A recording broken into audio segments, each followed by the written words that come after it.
security camera.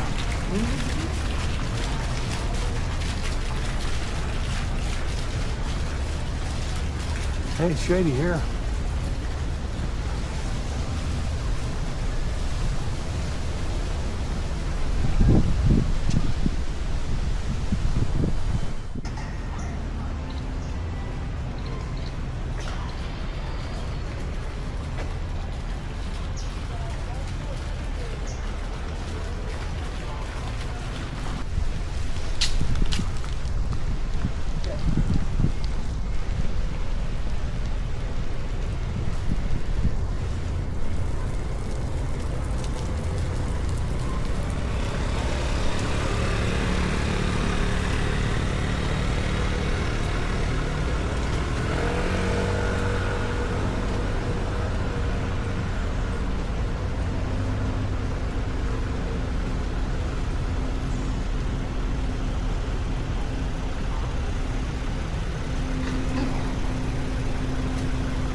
Oh, it's open.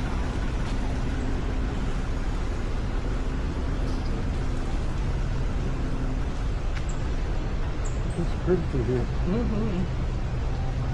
Look, indoor outdoor carpet.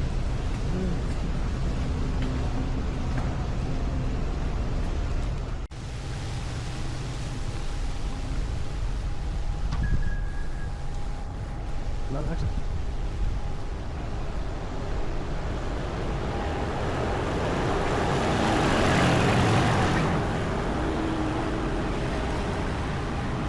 Trigger. So do you want the trigger?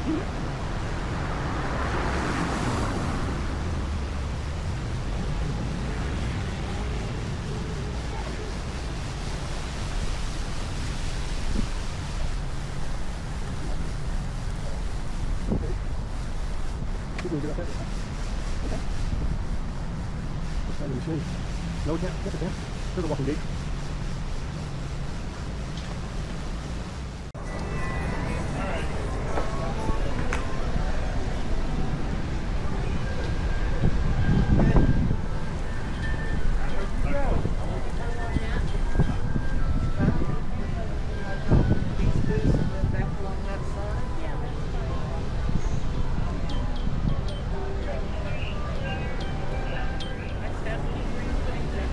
Yeah.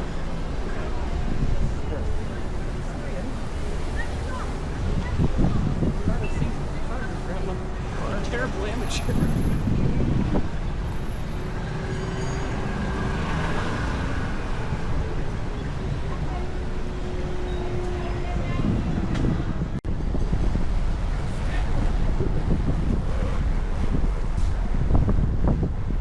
We can ask about catch time.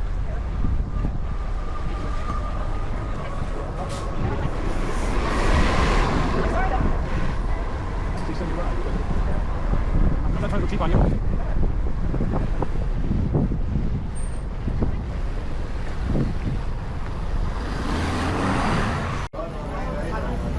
עליהם שלא רוצה.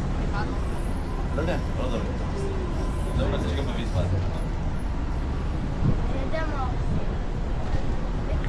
אתם רוצים נוכל, אני כאילו, אני מעדיף פשוט.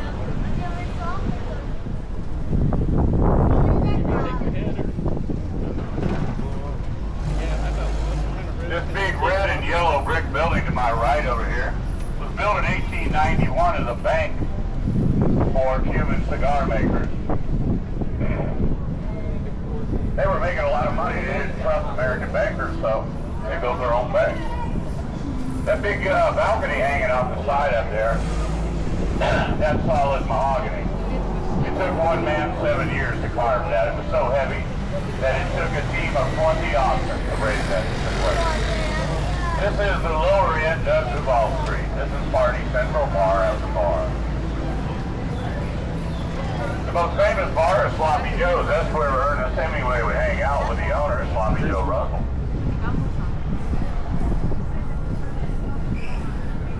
They were great friends. They did a lot of fishing together. Sloppy Joe's has been on this corner over here on the left since 1937.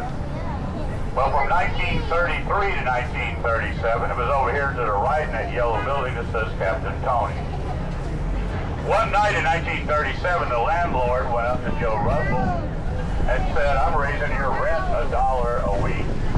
Russell said, no, you're not. Boys, pick up your bar stools and your drinks, we're moving. They moved into that building right there. That landlord made Hemingway so mad that he went into the men's room and ripped the urinal off the wall. If you go to his house today, it's been laying in his yard. You can't drink water out of it. In 1961, just after Hemingway's death, his wife went into Sloppy Joe's and found a box of Hemingway memorabilia. In that box were some uncashed royalty checks and an unpublished manuscript, Islands in the Stream. Islands in the Stream was published after Hemingway's death. About one of them, his daughter Florida Curry, she and her husband had the southernmost house.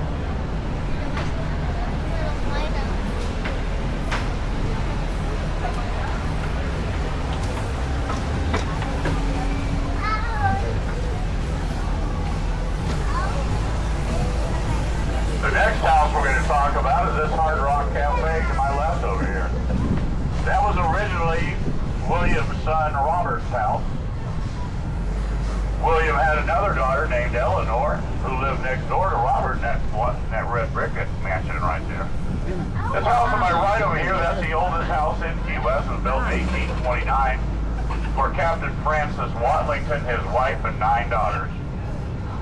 The girls didn't have far to go to school. This yellow building right here was the original schoolhouse.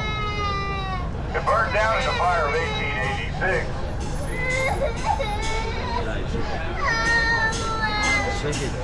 But if you look up on the second floor, you'll see the original school bell.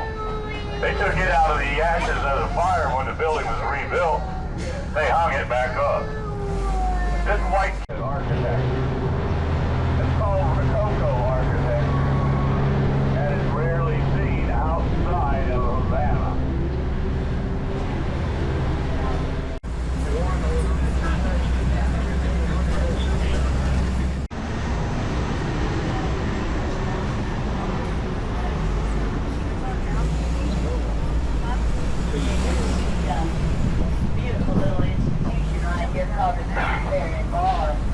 This is called Whitehead Street. It's named for John Whitehead. He shipwrecked here in 1818, decided he liked it so much he decided to stay. He saw the possibilities of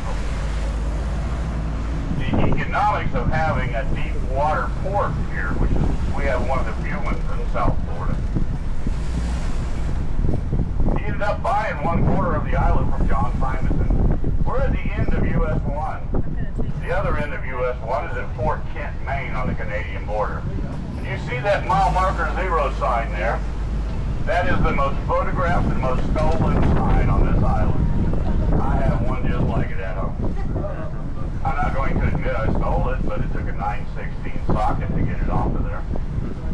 Over here to my right, that White House built by Francisco Marrero. In the 1860s, he bribed his way out of a Cuban jail. He came to Key West and became a very successful Cuban cigar maker. He built that house, married a Key West woman, had 3 Key West kids. There was a knock on her front door, and standing on her front porch was the Cuban Marrero that she knew nothing about. And in her hand, she had all the legal documentation that she needed to be declared a legal heir. She got it all. She got the house, the business, and the bank account, the Key West wife and kids. They got the shaft. They were out on the street, homeless and penniless. She vowed that she would return to that house one day. There's almost 3,000 19th century wooden houses and buildings in the district. About 15% are on the National Register of Historic Places. This gray house to my right over here, notice how the windows and doors are perfectly aligned on the front and on the side on both floors. That's called classic revival, and it's very, very common in the Northeast. Over here to the left, that white house with the wraparound porches, that's classic Bohemian architecture. The pink building to my right over here is the Monroe County Library. It's one of the oldest libraries in Florida. It's also home to the Monroe County Archives. Attached to the library is a palm garden. There's 25 species of palms in there that are indigenous to Florida.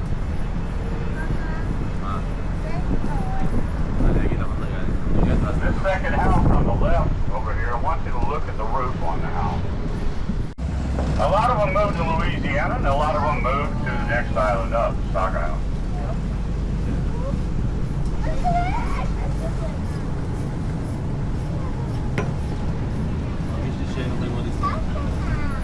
This building to my right over here is a waterfront brewery.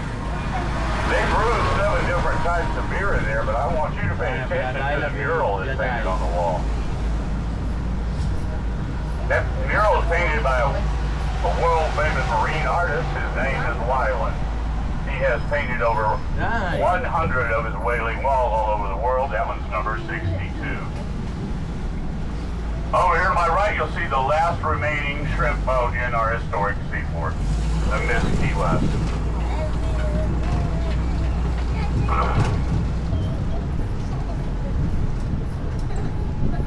House to the left over here. The house next to it, 425, is not really on our tour, but an FYI for you, that was Kelly McGillis's house for a long time. Kitty Chesney owned it for a while. He sold it.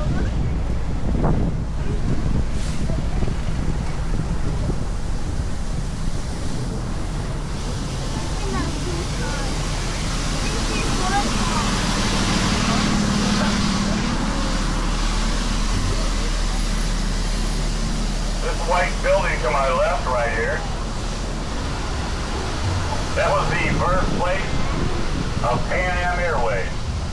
If you were on the first international flight between Key West and Havana in 1927, Before we came out, that's where you would have purchased your ticket.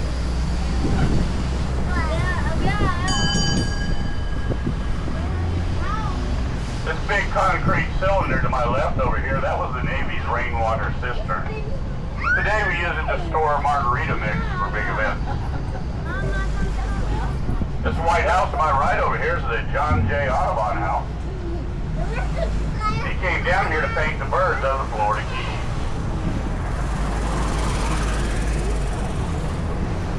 That big tower straight ahead, that's a record tower.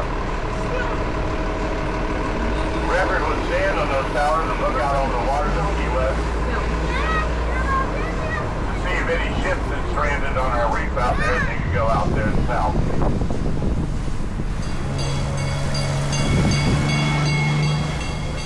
That particular tower right there just stands on top of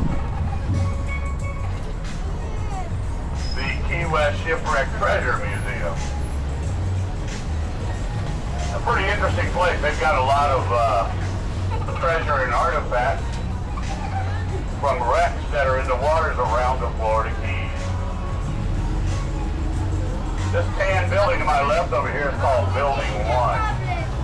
It was the first masonry building in Key West. It was built by the Navy. The first floor was a coal depository, the second floor was a sailmaker's loft. That's where the USS Maine took on coal before its ill-fated journey to Havana in 1898. Okay, video you're going to continue on. Once we get unloaded, you're going to transfer to this train right here with my buddy Dougie. Ouais, Rado, ouais, non.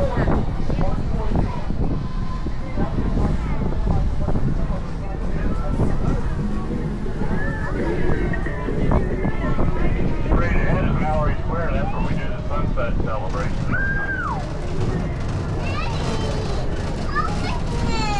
Got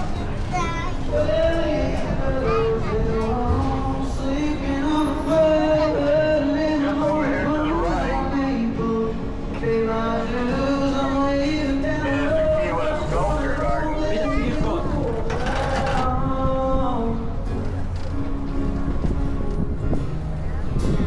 A lot of the people that we talked about on the tour are in that sponge garden, or sculpture garden.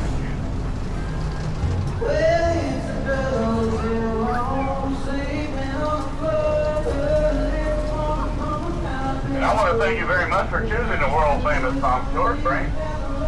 We're owned and operated by Historic Tours of America, the nation's storyteller.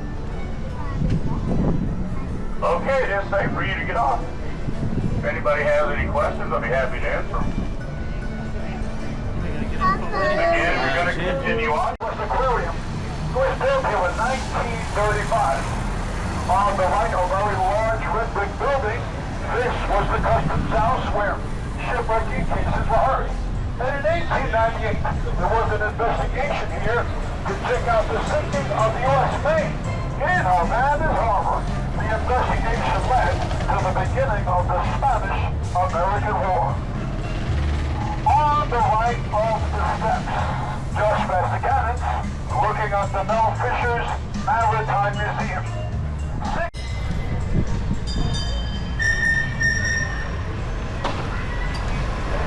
On the right over the fence, here's the original site of the Navy. But today these are the grounds of the Truman Middle White House. Many U.S. presidents have come here.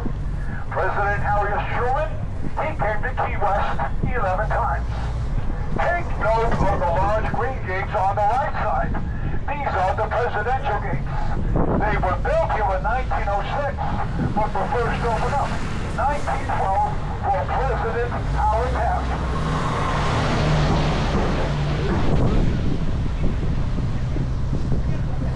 Begin looking to the left. On the left, we'll come across the largest tree in town. This one is a banyan tree of Frankers family, emerald tree, well known for their aerial roots. If one of these roots touch the ground, or another part of the tree, it will form another trunk. Now I think that's just tremendous. If the police catch you messing with a large plant, be careful. You may get arrested for treason. On the right corner, the Key West Post Office, built here in 1985 by former architect and mayor Sonny McCoy. When Mr. McCoy built the post office, he copied the design of Ford here in Key West. The tour, I'll point to one of those forts. The Iron Church was named after Sandy Cornish. Sandy Cornish was a slave in Maryland, but he was set free. He moved to Key West, and he opened up a very productive farm. With prosperity and gratitude within his heart, established this church on my right, one of the first Afro-American churches of South Florida. On the next right corner, I'll point to the Bahama Village Market. Check out the archway on this right corner. If you take a look, you'll notice that the upper portion of the archway, it's made of bicycle parts. I guess you can call this recycling.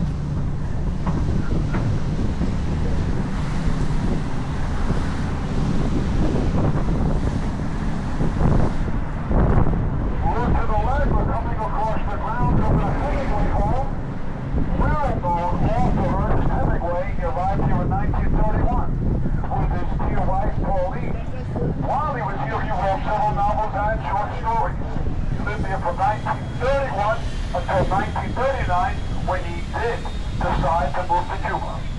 And on the right, the Key West Lighthouse. 1833. Navy set out on their first mission. What was their first mission? To drive out terrible pirates from this region. Navy's mission was successful, and the Navy remained here. Now the military has been... People wait in the line, take a picture. People just pass.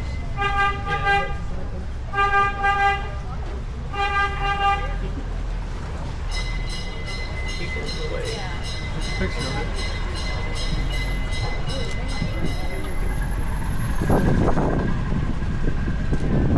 I love these tourists. You know why I love the talking to us, they always get to the point.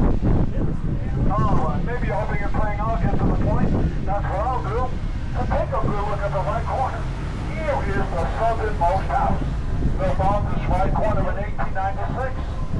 Cost to build it then? $250,000.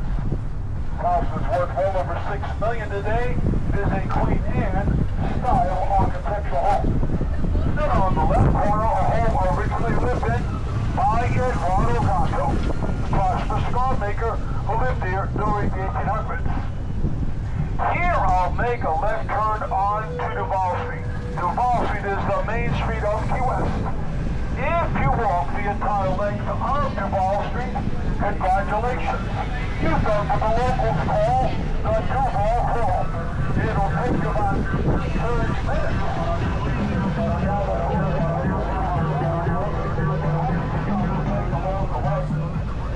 On my left, another one of my favorites is the Key West Butterfly and Nature Conservatory. Inside, live butterflies from around the world and live birds, including flamingos.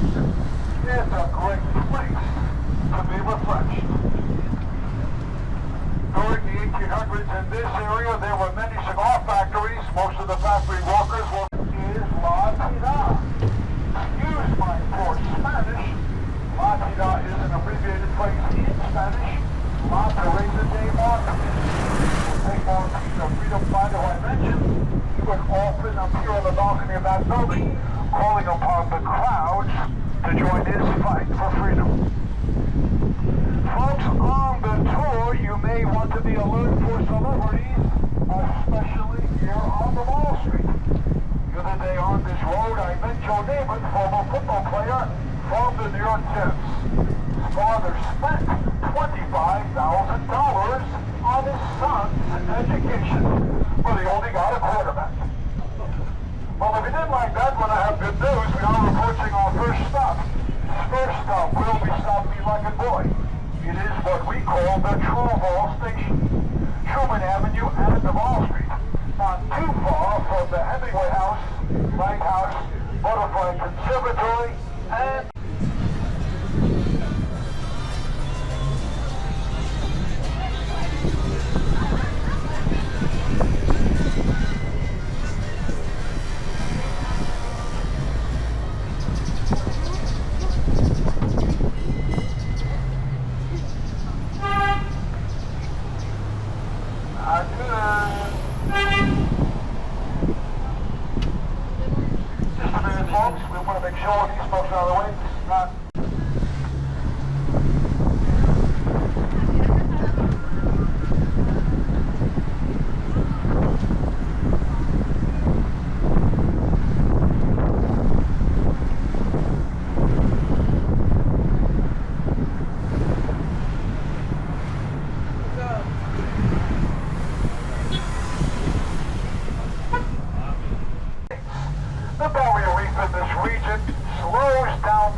side of the island Fort Zachary Taylor. And on my right, the White Street Fishing Pier. Great place for fishing, great place to see a sunrise or a sunset, and many people call it the unfinished road to Cuba. Spanish explorers arrived in Florida. Cuba's explorers was Ponce de Leon. He came to Florida looking for the Fountain of Youth. He never found the Fountain of Youth, but what he did discover was an island chain west of Key West. I just made the right turn onto Simonton Street. Simonton Street was named after a gentleman who did purchase Key West from the Spanish Navy in Cuba back in 1822. 1833, Simonton went to Washington, D.C. in the small inn, the Casa Antigua, waiting for the arrival of the car. The building to our right is the Monroe County Federal Courthouse building, built here in 1931 with fossilized remains of sea creatures. The stones in the building, they're not from Key West. They're from Isla Morada up in the Florida Keys.